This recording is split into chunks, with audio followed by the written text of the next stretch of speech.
hello, beautiful divine souls. Welcome to Goddess of Rebirth, the podcast where we dive deep into the dynamics of womanhood and we embrace our feminine essence. Today, we have a very dynamic, powerful conversation about leadership and the transformative power of embracing emotional intelligence at the workplace. I'm Monica, your host for today's enlightening conversation.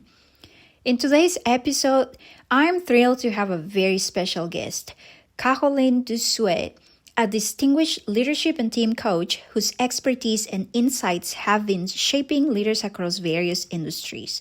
With her extensive experience, Caroline brings a unique perspective on the role of women in leadership and the critical importance of emotional intelligence in the workplace. Caroline is a business owner and the founder of Sparkle Executive Coaching, international certified coach with more than 15 years experience in operations in a Fortune 500 American organization and a French group. She's an International Coaching Federation member, a previous board committee member, and now advisory team member, and an expat for 10 years in 4 different countries. Are you thrilled, like me, to have this conversation? Because today we'll explore the challenges and triumphs faced by women leaders, the nuances of emotional intelligence, and how these skills can be harnessed to create more effective, empathetic, and successful work environments.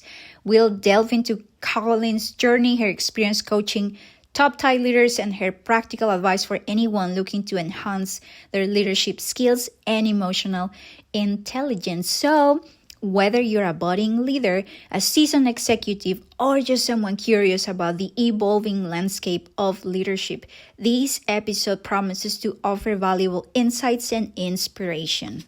Without further ado, let's dive in and welcome Caroline to the show.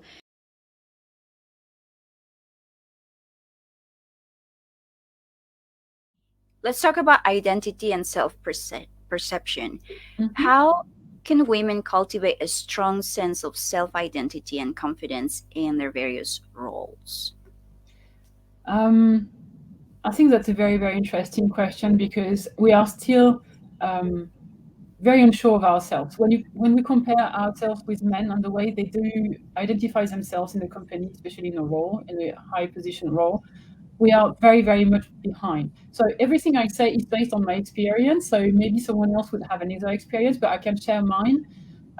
So first, one of my goals is when you build yourself, it cannot be against someone. I mean, it's very, very often you hear about women against men, and I want to build myself that way because men do it otherwise, and I want to be doing something different and probably opposite. I don't think that's the way we should build ourselves. We should build ourselves as a complement of men. In a company, where I would advise, if you want to be gaining into confident and be sure to be seen, is I want to be seen. First, your mindset. Very often we tend to be in the background because men take all the place and all the space. They are more vocal, and that's a fact. It's been proven very, very often, especially at the beginning of our career. So first, I would advise to get yourself a mentor, a counselor, a coach, or someone that can help you guide you through the company. So it can be someone inside who tells you, the unspoken rules, because in a company is made of official rules, but a lot of them are unspoken, and it can take a lot of time to dig them out. Someone who is inside who can help you with, okay, this is how it works here. This is this guy, how he works. You should be doing this and should be doing that. You're going to get faster to your point, and you're going to be probably more successful. You can also have someone from the outside, because sometimes you have to have someone neutral who helps you with where you're going. Am I doing the right thing? Am I saying the right thing? Am I behaving the way I should behave? Someone who can help you and say, oh, probably here you should be doing this. Or maybe here you can do like that. It would be probably more up to the point. So a little help is always welcome. Don't isolate yourself, because this is, to me, it's really important to be able to express yourself within the company, outside the company, but be yourself. If you isolate yourself, your behavior is going to suffer from it. The second thing I would do is, I said it already, but I'll say it better, be visible. Maybe you want to organize a lunch or an activity with your team. Maybe you want to be I don't know, volunteering for some projects. And also, and I think this is very important, share about your work and your results. Why do men have promotions better than women? Because they are more vocal about what they are doing, even if they are doing their job and what is in job description. And this is where we are totally, I think, different. Is when I started working, I would not share about what I'm doing because it's part of my job description. So I was thinking nobody wants to hear that I have raised my orders, I have called my supplier, I have followed up on the quality with the quality team, have checked my stocks, blah, blah. I thought nobody would be liking that because this is what I'm paid for. Men are doing that a lot better. They're able to come to your manager and say, oh, I've done this and I've done that, and it was so great. And I said that to him, and then he went into my direction. So he agreed on what I was saying. So I feel that I've done something great for the company. Actually, the guy has done his job. He's paid for that. But the way he's explaining how he's done the job, is here. The manager will remember that guy, even if in his mind he thinks that he has done just his job, where a woman at the same job would not be the same, would not be behaving the same way. We are more discreet, we are maybe more shy, maybe we are just more modest, I don't know. But I would advise, be more vocal. Even if you feel like you're just doing your job, explain what you have done, explain your results, so your manager don't forget you when promotion time comes and when salary rise comes. It's important, we have to be there. This is one of the things that, especially when you start your job, we know that the first promotion for the same kind of background, the same kind of job, would go first to a man rather than a woman because the man is more vocal. So we have figures about that. We have science behind that. So self-confidence, it's about asserting yourself. Be loud, be vocal. You have the same voice and you have the same chair around the table than anyone else. So be there. I also think that's why knowing who you are and speaking about identity, right? Like that's Yeah. so powerful, so important. Because otherwise, how do you present yourself to the world?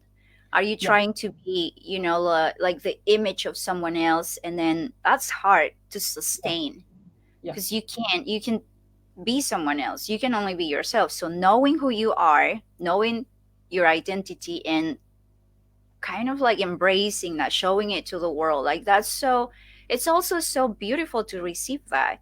I bet as an employer, someone who works with you, they don't want to see you small all the time, right? But they want to see you shining, like this is who I am, these are my gifts, this is my career, my experience. Let's work together, let's build something together. um when you're speaking about identity, now that we were mentioning this part, how do you feel like this plays also a role in navigating life transitions? How can we effectively navigate a life transition, um, at work, for example, or maybe when we're changing jobs, maybe when we're starting a new adventure, maybe there might be people who are planning to become mothers, or like there are big changes in life. How do we navigate those? Um, I think you have a few things here. And if I take my own life, because I've changed job 4 times now, I've resigned 3 times to follow my husband. I've created my own company. I've been an expat for 10 years now in 3 different countries. So changing life and starting new careers, being a mom is everything that I've experienced.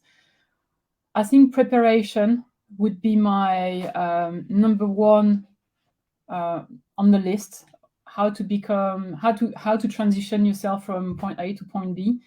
Preparation, because a lot of people would think, oh, it's passion, I've got my heart here and I want to do that. It's great. However, behind the passion you have the real life, and you cannot sustain yourself only with passion. You have to know how much money you're going to bring with your passion, how much it's going to impact your family or your friends or yourself as well. You talked about self-awareness. It's very important to know yourself. What am I missing? Like, for instance, when I was creating my company, I've got my idea and I wanted to make it real. So that's why I created my coaching company. However, I'm not an accountant. I'm useless at finance. I have basics, but not enough. Especially I'm in China, so the accounting system is different than the Western one. Plus, I'm not a lawyer. I don't know anything about creating a company, about the rules and regulations here.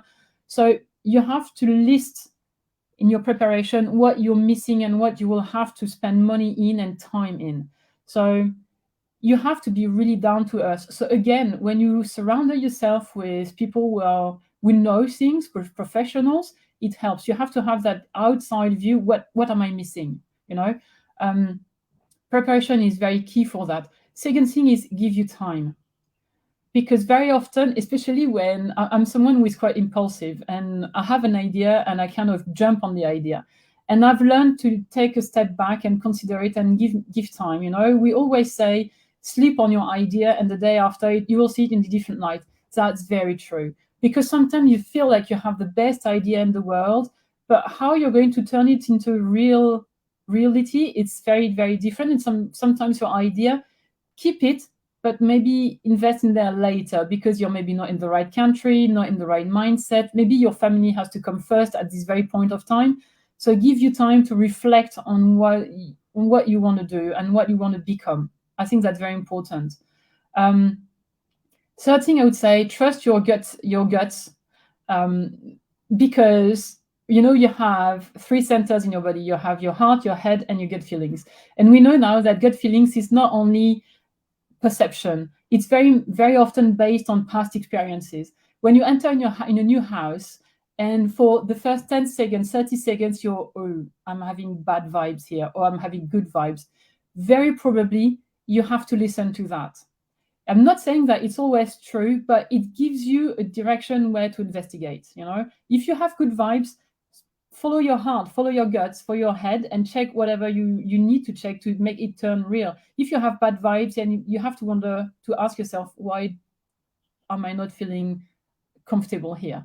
So trust your gut feelings. I think it's very, very important. That's so beautifully said, so powerful. And I do believe that, like you mentioned before, like you experiencing, this is your life experience, how you Yeah, went from Dubai to Shanghai, and that's a big change. Different yeah, countries, different systems, different connections, different languages, different challenges, yeah, but it's the same you. And so knowing who you are, what resources do you have, in yourself, your gifts, your talents, what do you like, yeah, where do you want to go, knowing your direction is so important. And so yeah. how do I adapt that, what I have, to what I want, what do I need, and where do I outsource that? So that's, again, speaking about identity and knowing who you are and how that helps you navigate those changes is so beautiful. Go ahead. When you said something that I like, and I want to express a bit more about that. When you say whatever the change you're going through, whatever the country you're moving to, um, it's still you. You know who you are. It's true and it's not true at the same time, because the person I am today is not the person I was 10 years ago. There are things I still like the expat life, meeting new people, sharing my knowledge, my skills, and helping people to move forward. This is why I've become a coach. However, and this is why I like coaching, because the person I was 10 years ago has slightly changed, because I've lived different experiences. My mind has been, how do you say that, became a bit wider thanks to every people I've met, all the differences I had to live compared to my home country in France. So I've learned a lot, and I have to understand what I've learned to make it become a strength. I'm not saying a skill, but a strength, because you have to use what you've learned. Otherwise, what's the point of learning if you can't put them into action? This is one of the traits I meet in a lot of women I'm coaching. They think a lot, sometimes they overthink, and they're not able to transform the thinking into an action. And this is why we're here. We need to transform what we are thinking into an action. Otherwise, it's a bit pointless. I like thinking a lot. I like creating things, but transform things.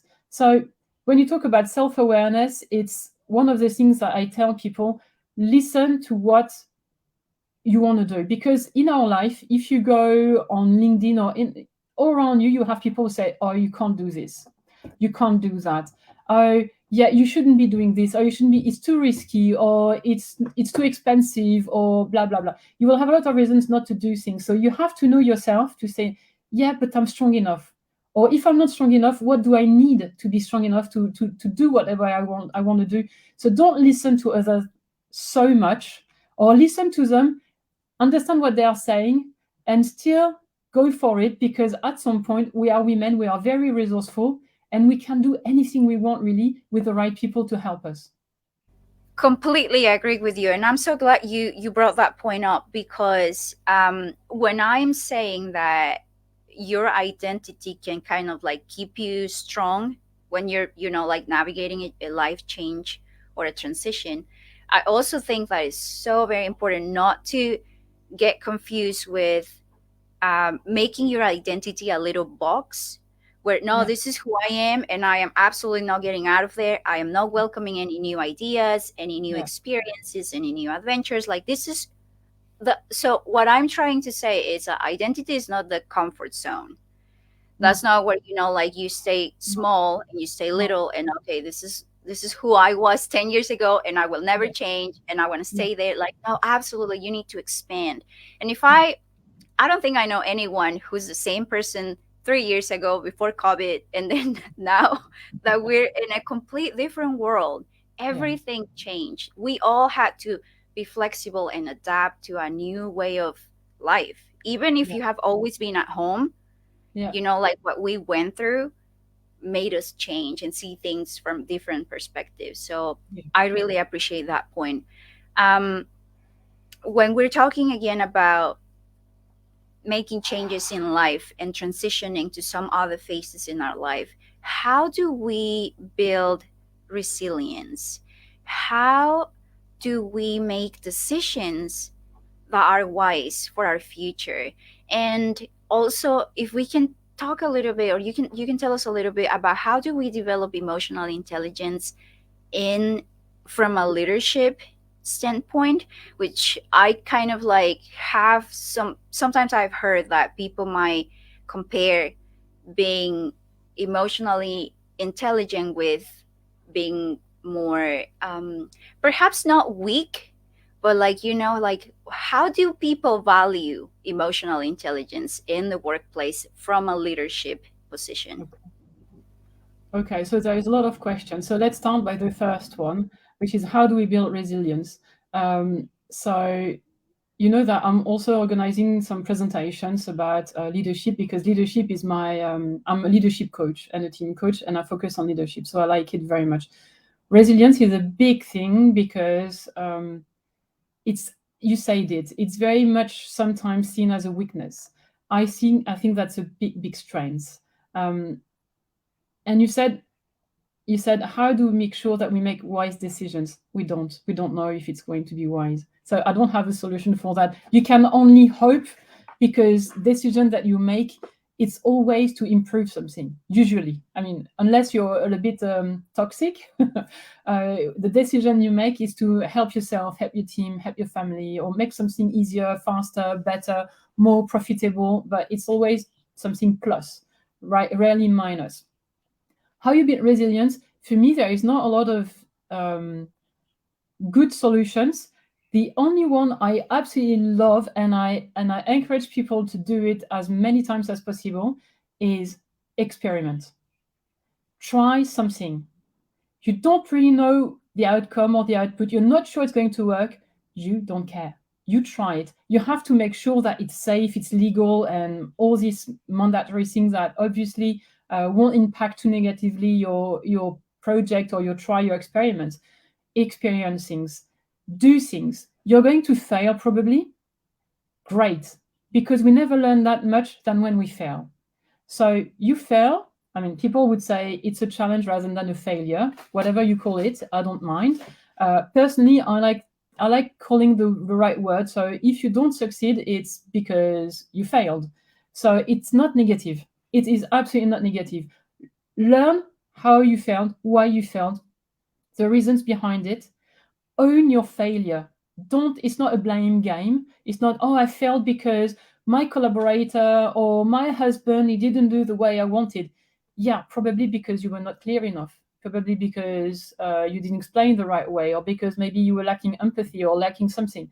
Again, it's not a blame game. Understand why you failed, own your failure, it's yours, not the other one's, and then put an action plan together, and then try again with what you have learned. So instead of being here, you're here. And next time maybe you fail, but then you get up again and you're going to be here. And bit by bit, you're going to go closer to your goal. This is the only way you're going to build real resilience that's going to be sustainable. Because if you ask someone to do it for you because you know you're not successful this time and you're a bit, your ego and your pride, it's a bit down at the moment. It's very human. It's normal. You can't be up all the time, especially if you have invested a lot of yourself in a project. But then, okay, today is a bad day, forget about it. Tomorrow is another day. And you're going to be going slow, maybe, but slow is better than being stuck, So bit by bit, you're going to build your resilience. And one day you're going to see where you come from and you will be proud of it because this is you and you have progressed. That's the way you build resilience. There's a little bit of a fear towards failing at something. Not Yes. only a fear, but kind of like a, I don't know if the word comes with the sense of shame. Oh, I'll fail. Like I started this project or this Yeah. business and it failed. And then you kind of feel like, oh, that Yes. shame, that, and Yes. that shouldn't be it. Yeah, you No. you put it so beautifully. That is what builds resilience. That's probably part of the Yeah. foundation of it. Because when you I'm super passionate about it. I'm finding difficult to find my words, but in a company, especially when you're part of a big company like I was when I started working, I was in a Fortune 500 company. You don't have space for failures because we are going too fast, because management puts too much pressure on us, because we have the view people are looking at us. I was in it was a very male company because we were in the industry. It was not a sexy industry. It was about paint. So most of the managers and leaders were men. You had something maybe like 10% women. I'm not even sure there were some at the board of directors in the US. So men were really the whole thing. So boys club, And you were here, and you have so much pressure, not only because you're a woman, but maybe because you're young, because you're French, maybe, I don't know. But I mean, you have that pressure. You feel that people are looking at you and your results, and companies don't like failure because usually failure means money, and we don't want to lose money, and that's as simple as that. So you have to assess the risk you're taking in the experiments as well. You can't experiment everything. You have to choose at some point, but that can be something you share with your team. If you're not sure, and say, okay, I have that idea that implies blah blah blah, I will need blah blah blah, and the outcome I think could be valued is blah blah blah. What do you think? And then you confront ideas, you brainstorm a bit, and then on that idea that is yours, you make it ours, as a team. You can assess the risk. You have to assess the risk. You can't offer everything. But if you convince your team or your managers that it might be worth, then you learn together, and it's not only yours. So resilience is also building on communication. We can talk about communication because that's another topic I'm very passionate about. But I mean, resilience in companies is sometimes difficult to acquire because we don't have time and we have too much pressure. I agree with you. That is so true. And I love how you put it. Like, we need to take that label out of failing, but also you gotta put it in the balance, right? Put it in the balance. Like, Yeah. don't risk it all. But yeah, that was so beautifully said. So going back to the question about emotional intelligence, what do you Yeah. have to say about that in general? What is difficult with emotional intelligence is that you have to accept that you are the only one. I'd say, how can I say that everything comes from you. Emotional intelligence is a lot about communicating and listening. We always forget that communicating is not only talking and sharing, it's also listening. I would say mostly listening. Emotional intelligence is about empathy. So it's a skill and it can be developed. It's like your brain. If you train your empathy, then you're going to understand more about it next time. Um, Emotional intelligence is a kind of equation where you have to put empathy plus no ego, no pride on the table. And that's very, very difficult. It's like being assertive when you talk. It's like being non-reactive to people who trigger something that usually would really annoy you and piss you off. So you have to be able to put yourself in the shoes of the other people you're talking to and see their strength, their skill, how you can bring them to the surface. So you have to take time into knowing your people. You have to have empathy to understand their feelings. You have to make sure not to hurt them and be turning everything into something positive. And it's very difficult because as a manager, I mean, we are humans. There are days where you don't have the energy, or you feel really down, or yourself have been put down by your manager because something was not right, and you have to be putting like a wall between what the way you feel and the way you can feel make people feel. You have to turn something negative into something positive, and it's requesting a lot of emotional intelligence for yourself as well. That's why it's very difficult to put in place, because not enough managers know themselves, or leaders know themselves. Um, this is one of the, if you know Simon Sinek, he's got a very interesting little video about managing and leadership, and he's telling us that leadership is about not managing people; it's about knowing the people who are doing the task for you. And we are promoting leaders because we have been a good manager, but there is not a real equation or a real explanation how to become a real leader. And this is where emotional intelligence come in, because it's a lot of good sense, it's a lot of efforts, and it's a lot of knowing self-awareness. If you know yourself, if you know how you react in front of a conflict or a challenge, then your emotional intelligence will be higher than someone who is a basic manager, who is following the procedures and the rules. And as soon as you're out, then why invest in you then? You're going to be blacklisted, and to become again on the green list, it's going to be very, very difficult. So this is where emotional intelligence, people have to understand, it starts by you, not by the people you have in front of you. If you're able to explain what you're doing, make things easier to understand, be empathetic, and be positive about your feelings, the way you work. Make sure that people are in a safe space, and that they are not scared of telling you when they made a mistake, when they don't understand, or where they are happy because they have succeeded in something. Then you're closer to become a good leader and be successful, because a team doesn't work together unless the leader put them together. Otherwise, you have just a sum of individuals. So emotional intelligence is part of resilience, but to me, it's really something that, how can I say that? It brings so much, and it requires a bit of effort at the beginning, but the more you train yourself to think as a good leader, an empathetic leader that is able to bring positive things in your team's life, the more it becomes easier and natural.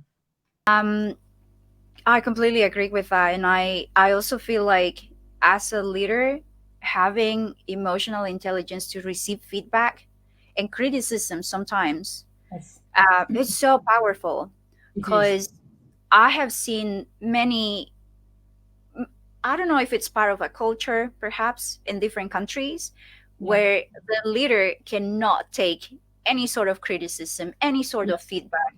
It's yeah, always whatever he or she or they say, that's the yeah, last word. yeah, Everyone follows. yeah, They will never listen to what the needs of the company are, yeah, the needs of the people. yeah, And I do feel like that is such an important factor that's missing when we're talking about leadership. yeah. What do you Feedback, think? feedback. I think it's a magic word, and I've done some presentations and workshops in Suzhou, and feedback is always what I ask at the end of the day. And I remember my first group, when I said, okay, so I've done that. It was about leadership skills, and I would like to have your feedback. Tell me what was clear for you, what was not clear, what I could improve. And I had 2 minutes of complete silence.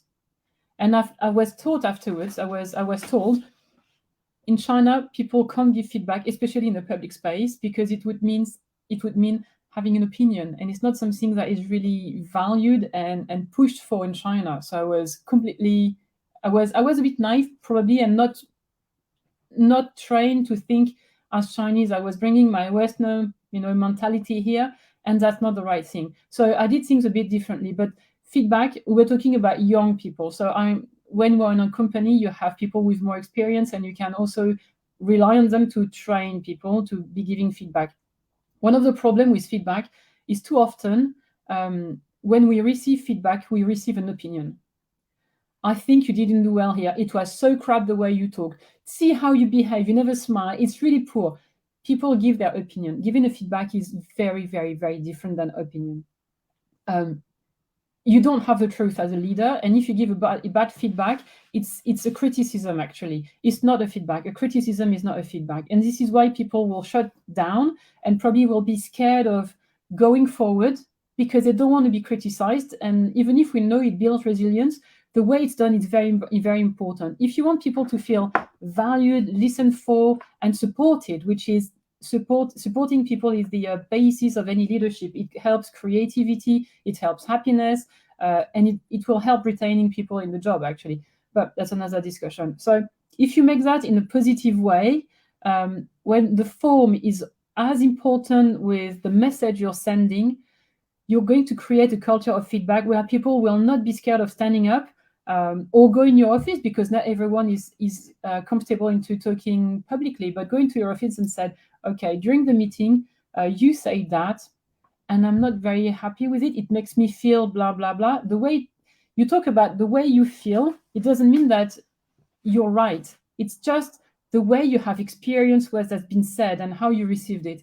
And it's very, very different than just giving, I don't agree with you because it's crap idea. No, it's the way I feel is I'm not very comfortable with the idea because I think that it would involve blah, blah, blah. And you're a bit factual. And the way it's received is very different.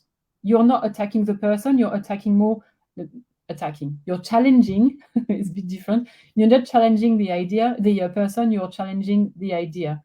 And you're not saying it's a bad idea, you're just saying, I was thinking that maybe we could do it differently. So that's one of the things that feedback is very important. As a leader, I like receiving feedback because it tells me a lot about myself. Because I can't see myself when I'm talking and doing a presentation. So I'm always valuing the way people see me because it helps me getting better. But the way it's made is important. Speaking again about emotional intelligence is so important because, like you said, when I have empathy and I have resilience and I know who I am, then I can get your feedback.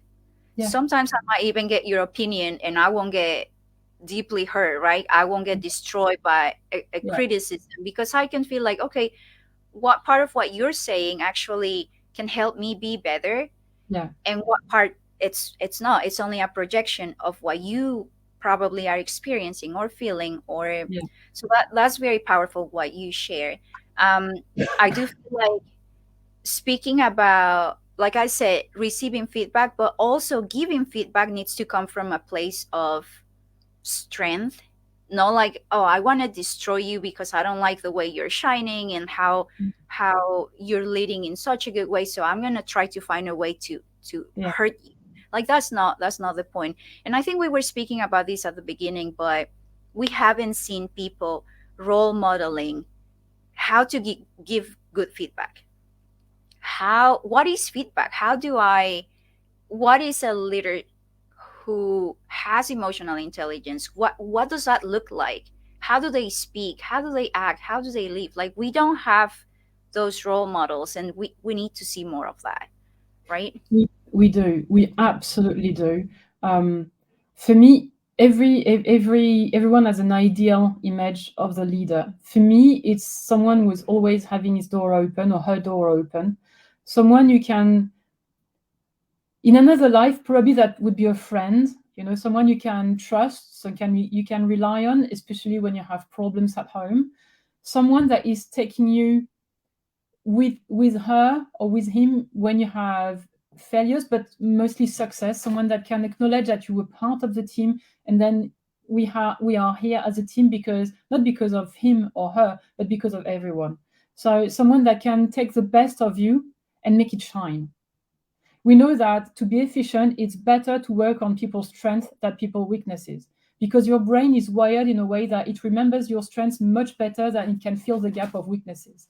So working on strengths is more efficient than working on weaknesses. So as a leader, I'd rather have someone who knows, okay, in your job description or in your project, I want you to manage the communication bit, because this is where you're good, and this is where you can help your friends or your colleagues with. And another one, it will be, I want you to do more the technical bit because you're good at blah, blah, blah. So it's someone who knows the team, who knows how to put people together. In terms of communication, which allows me to talk a little bit about communication, is someone who's practicing assertiveness. So assertiveness is being non-reactive when there is a challenge or a conflict. It's someone that can take the ego out of the equation. That's someone who doesn't feel with feeling so confident and secure that it doesn't matter if the person in front of him is attacking him or challenging him or doubting him. He will respond in a quiet way and say, yeah, I understand what you're saying. I'll take on board with me, and I will do my best to convince you that actually I'm doing it the right way. Or maybe I will consider what you say and come back afterwards and say, actually, you were right. So let's change my idea and use yours. So that's someone who has that humility of thinking he doesn't hold the truth, and then maybe someone else has a better idea. So that's the kind of people who are engaging, supportive, trustful, reliable, positive. It doesn't mean that they're always smiling, because everyone's got bad days, but we know that despite the fact he has a bad day, he will still be able, or she will still be able to take time to listen to your problem and help you, no matter what. So that's what I would say is someone who has emotional intelligence and practice it every day. And also something very important, someone who's practicing emotional intelligence and with assertive and blah, blah, blah, a real leader, is someone who is constantly behaving that way. It cannot be one day I'm super leader and the day after I kind of forget what I was doing yesterday. And, a bit of in French, we call that lunatic, which is not exactly the translation in English, but someone who is, like on a roller coaster, and you're never too sure if it's a good day or a bad day when you open the door. So constance is something very important to be a good leader. I believe that having that lifestyle, like you said, I'm so stable, that Yeah. builds someone who's reliable, builds trust. Because Yes. otherwise, if I work for someone who I don't really know, if like, is she on a good day, bad day, then Yeah. how, there's no trust. No. Absolutely no way I can knock on that door and express what I am thinking of. There was something that you mentioned that I would like you to expand on, and it was when we're talking about giving and receiving feedback, and people speak about the way they feel. Yeah. How do you think that feelings are received at the workplace? Because like, when you work with people, sometimes it kind of seems like your feelings are not that important. Yeah. Like, it's also minded or mind oriented, like the heart is left out. So how can we make the workplace a more, I don't know, maybe a friendlier space for feelings, and how does that work? It's a tough question, because in an ideal world, you would just have to say, "Oh, I'm not feeling well about that," or "I feel very insecure," or "I feel very super happy about what we've done and very proud," and everyone would be, "Yeah, bravo, bravo, and congrats!" And "Oh, let me help you if you're not feeling well. Let me take a bit of your task, and I will take my." It happens very rarely, because in real life, again, we have managers who are very pressured by their own managers, and time is money. So talking about feelings and emotions are still completely undervalued. Completely undervalued. The problem that I see, the problem, it's not a problem, but it's because our managers are not, again, they are not trained to become leaders. So they know probably your job. If let's take my own example. My boss probably was he was a factory manager when I was in France, and he knew exactly my software. He didn't know how to use it, but when I was talking about what I was doing in the software, he knew what I was doing. He could visualize it. He knew the interactions between the different sites in Europe. You understand that well. It's not leadership. you're not talking especially about leadership, but leaders have to put in place that space where people can express themselves. Like, oh, today I've got that much to do. I feel totally overwhelmed. I don't know how I can do that.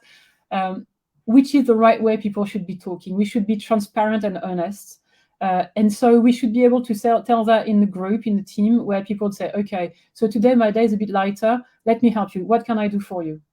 Which is also why I'm always, when I'm coaching leaders and managers, I'm telling them, okay, what are your values? What are your feelings? What are your emotions? And very often they don't know, which is why coaching is super important, because they know that they want to be successful. That's one word I hear all the time. I want to be a successful manager. I want to be a super leader. Say, yeah, but concretely, what is it about? And that you have that big blank, which is nice in a way, because you think, okay, what is he or what is she going to tell me?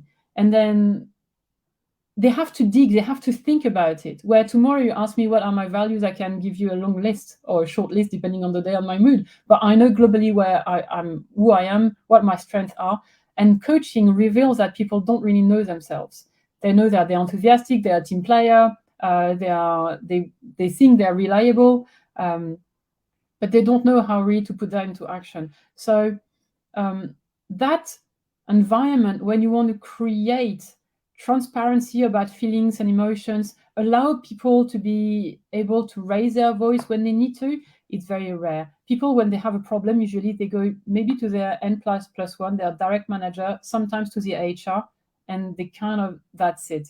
Where successful companies have been able to put in place that kind of culture where people raise their voice, and they can, it's very much, it's a safe space to express yourself. So we have to train people for that. There is not a lot of solutions. We have to train people at every layer of the company.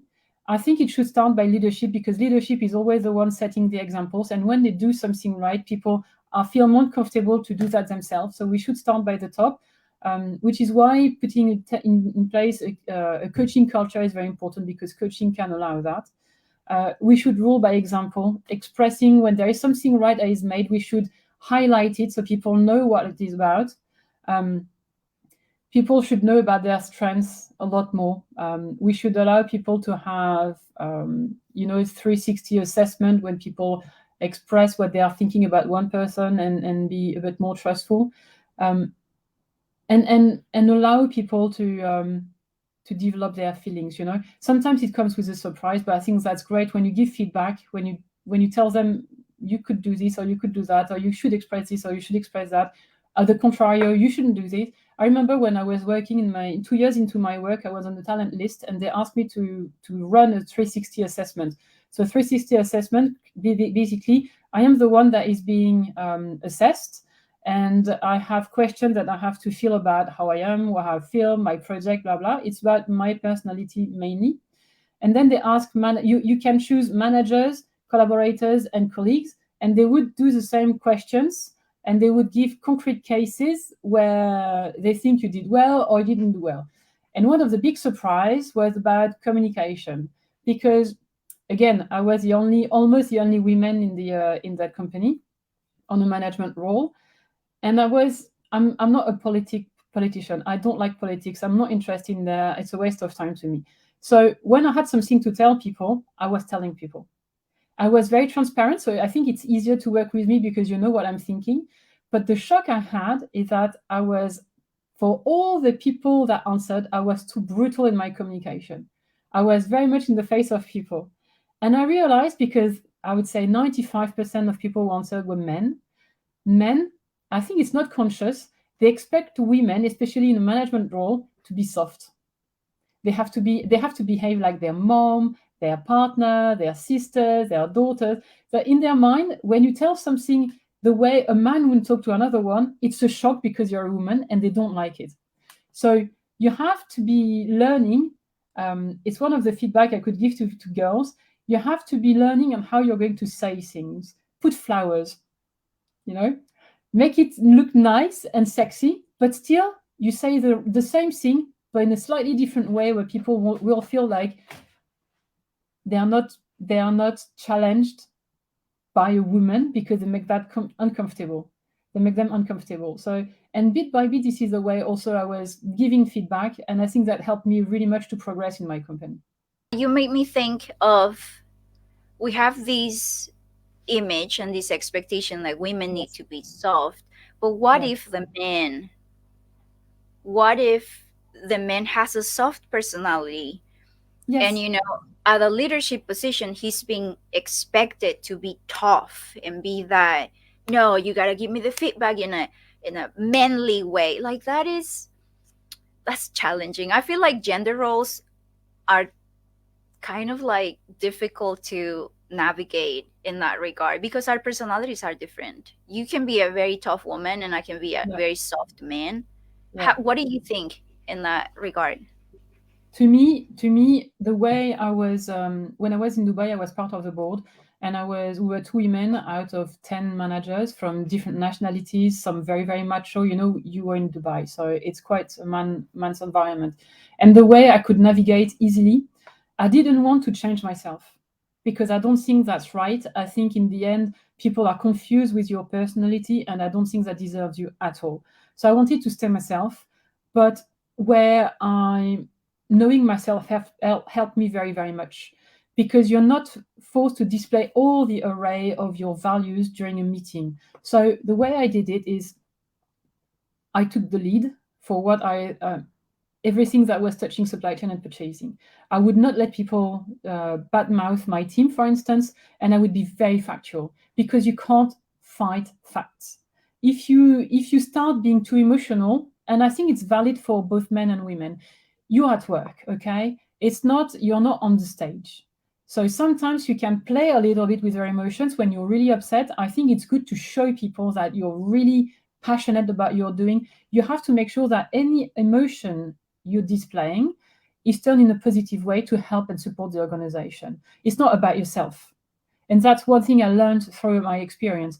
If you talk about, I'm feeling super upset because you say this or you say that, no, because you're talking about yourself. It's not helping the organization or the team to be successful. So first, I would be giving facts and say, we've put that many in a container, so it's going to arrive in 3 weeks. There is 1 week delay, so it's going to impact that client, that client, that client. Can you please liaise with him? And very factual. The people in the sales understand that I'm following up.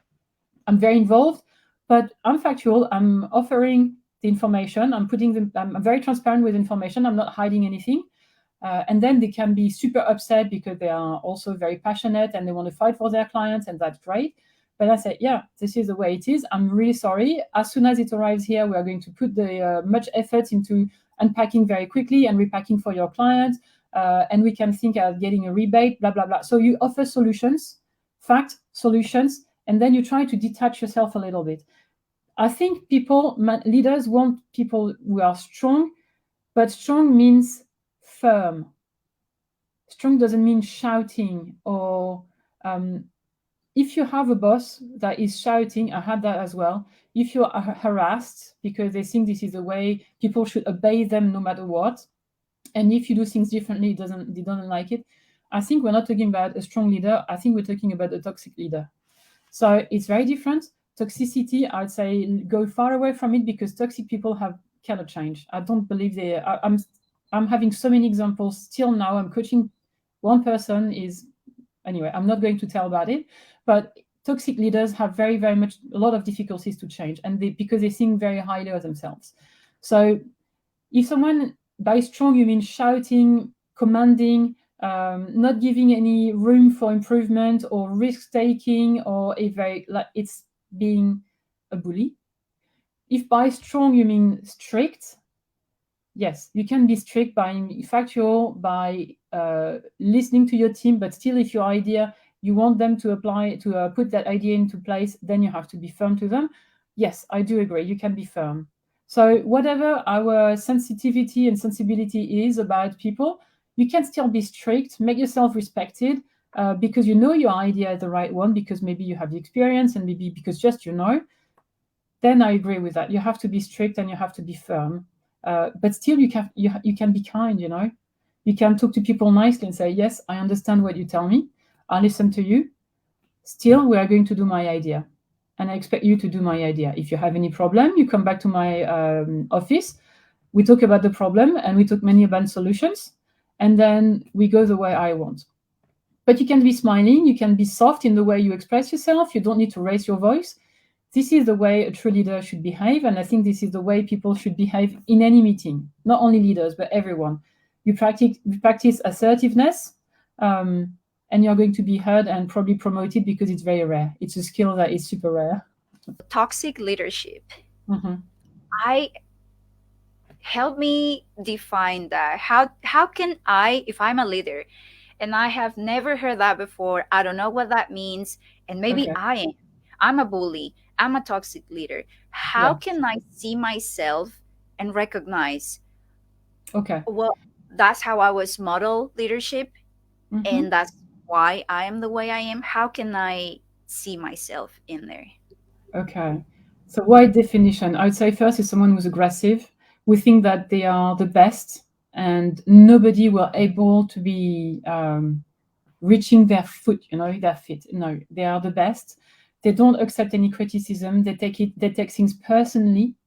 Um, they, they, they are not trusting their teams and their managers. They will be using in French, we say dividing to reign better, which means they are going to split teams. They are going to talk badly about one manager to someone else, and to that manager, other manager, they would talk badly about the other one. So they fight each other because whilst they fight, they don't challenge that boss. They will be commanding. They don't want any challenge. They can't accept that. They will never change their mind because, again, they think that they are the best and they know everything and we should do exactly the way they do. They would be in a blame culture. If there is a problem, it's not their fault. It's someone else's fault because they are perfect and they can't accept any failure. So they will be blaming. They will be punishing. They don't take no for an answer, which as such is not a bad problem, but mixed with the other things, it makes people very difficult. If you're wondering if you're a toxic leader, observe your team in a meeting. First, there will be nobody late, which should be the case, but we all know that true life means that probably you will have 1 or 2 person not super late, but a little bit late. And when you ask a question, do people look like this, look down, or do they make eye contact? If everyone look down, you have a problem in management. People are scared of you. And that's one very big tip that makes you realize that something is wrong, because people feel scared of raising their voice. They can't give an opinion because they know they will be bashed and they are scared of the repercussions. So that's one big sign that you're not leading your team properly.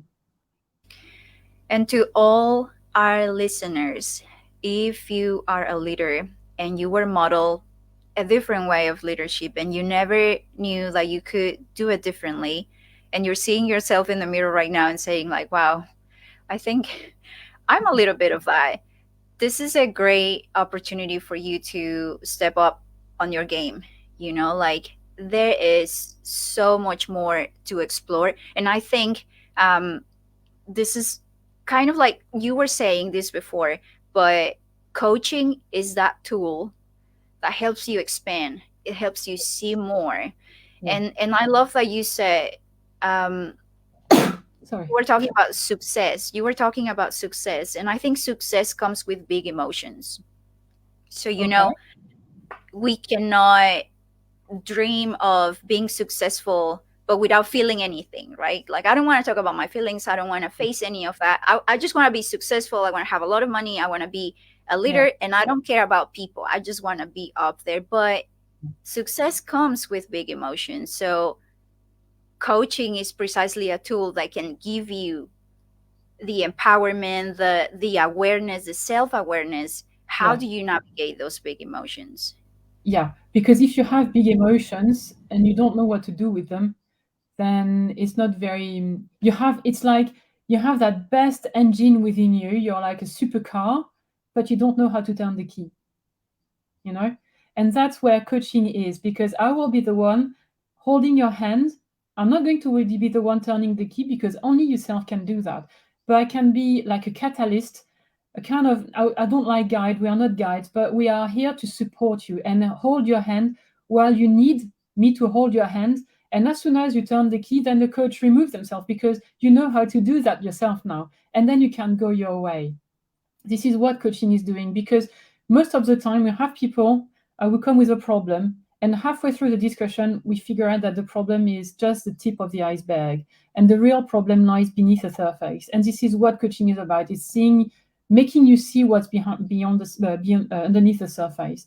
And you can be super emotional, and you don't know what to do with that, and coaching helps you find that emotion amongst others that you need to go a little bit further up.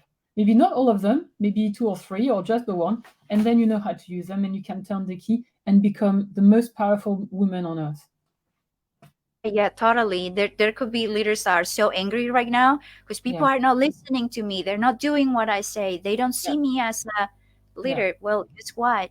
Maybe this anger is guiding you towards you need to expand. You need to Yes. grow. Yes, Yeah. that's what I'm telling leaders. Leaders are very frustrated because there is a lot of reasons. I mean, it's not only themselves, but because they are too pressured, they don't have enough resources to work with them. They are like drowning, and nobody's giving them a hand to take them out.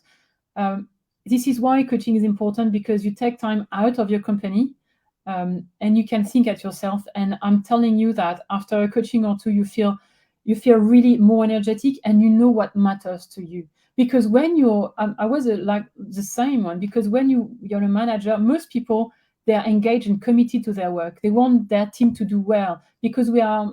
I think people are good people. I'm an optimistic. I think people are good people, and when they are engaging in the team, it's because they want the best for their team. When they are in management position, this is what they want. Even when we're in a team, we want the team to success because it's also part of us. Um, but when you're working 12 hours a day, 10 hours a day, you don't have time to think at yourself. And this is one thing I'm telling my why I want to do team coaching, because team coaching removes team from their daily work, and we focus on the people in the team, and that's so good, and people feel really energized by that. And I really would like everyone to try coaching once, because it's very, very powerful and it's very useful. Yeah, I love the way that you frame all of what you have shared. And I do feel like this is why um, your role as a coach is so vital, is so crucial, so important. And this invitation you're making to people to come and experience and expand and grow as a leader is so, so powerful and so valuable. Tell us a little bit more. Where can we find you? Where can people reach out? So, I'm living in China, but we are happy to live in the 21st century, where we have a lot of easy access to social media. So first, I have a website. Maybe I can give it to you, and if you can share with people, that would be lovely. My company is called Sparkle Executive Coaching. I have a page on LinkedIn as well, a little bit on Instagram, but I'm not very good with social media, because I really like the interaction that we have this morning. But I'm very present on LinkedIn. I'm updating my website regularly as well, so you should know about me a bit more. If you are living in Suzhou, I can very easily meet you physically downtown or in SIP, or even if we organize things, I can go a little bit further. I can go to Shanghai as well. Otherwise, face to face via WeChat or WhatsApp is very easy as well. I am so glad that we found each other and we had this conversation. This is such powerful, not only tools but knowledge that you are spreading to the world, and it's so valuable, like I said before. And like we mentioned throughout the conversation, if you hearing these listener, you have that gut feeling that this is what your life needs right now, like you didn't Yeah, know that you needed a coach, please reach out. This is a time of growth and expansion, yeah, and we are trying to advocate for a new way of leadership, one that is beneficial for all humanity. And I'm so, so glad that you're doing what you're doing and that you share what you share. Is there anything that you would like to close with? yeah. There is, when you were talking about the knowledge I was sharing, I'm also happy if you reach out to tell me that I'm absolutely wrong and you have experienced things very, very differently. Yeah, because we all have our own journey. So what works for me didn't maybe work for other people, but this is my experience as someone who's managed for 15 years in big companies, and now I'm a coach, so I can see people also reacting. But I've always loved debating. I'm always happy to receive feedback, not criticism, but feedback, because this is also the way I work. So always happy to be challenged. And I do wish you a wonderful journey in this company. I wish that Sparkle can grow and shine all over the world in so many different languages and reach as many people as it possibly can. Thank you so much. Thanks for giving us the opportunity to be talking, Monica, because there is not a lot of women who do that. And I think we have to cherish these moments where we can talk together. Thank you for the interesting questions as well. As we wrap up this enriching and empowering conversation with Caroline, it's clear that the journey of leadership is both challenging and rewarding. Today's insights have not only shed light on the crucial role of women in leadership, but also underscore the transformative power of emotional intelligence in our professional and personal lives. Caroline, your expertise, your stories have been incredibly inspiring, and I'm sure our listeners are walking away with newfound perspectives and motivation to lead with empathy, strength, and resilience. Thank you for joining us and sharing your invaluable wisdom. To our listeners, remember that the path to effective leadership is a journey of continuous learning and growth. Until next time, keep leading, keep learning, and keep making a difference.